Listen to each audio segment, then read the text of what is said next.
చింతపండు వాడిన తర్వాత గింజలను చెత్తలో పడేస్తున్నారా? అయితే ఇకపై అలా చేయకండి.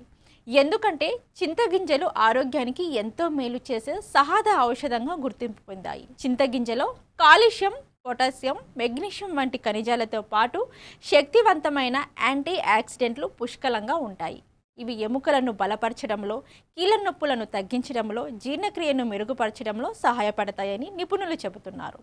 అంతేకాదు చర్మ ఆరోగ్యానికి కూడా ఇవి ఉపయోగపడతాయని, మొటిమలను తగ్గించడం, చర్మానికి మెరుపు తీసుకురావడం, వృద్ధాప్య లక్షణాలను ఆలస్యం చేయడంలో చింతగింజలోని పోషకాలు తోడ్పడతాయి. రక్తపోటు, చెడు కొలెస్ట్రాల్ నియంత్రణలోనూ ఇవి సహకరిస్తాయని చెబుతున్నారు. అయితే గింజలను నేరుగా తినకూడదు. బాగా వేయించి పొట్టు తీసి పొడిగా చేసుకొని పరిమిత మోతాదులో మాత్రమే వాడాలి.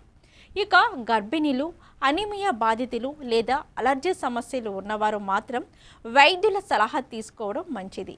మొత్తానికి ఇప్పటి వరకు వ్యర్థంగా భావించిన చింతగింజలు ఆరోగ్యానికి అమూల్యమైన వరంగా మారుతున్నాయి.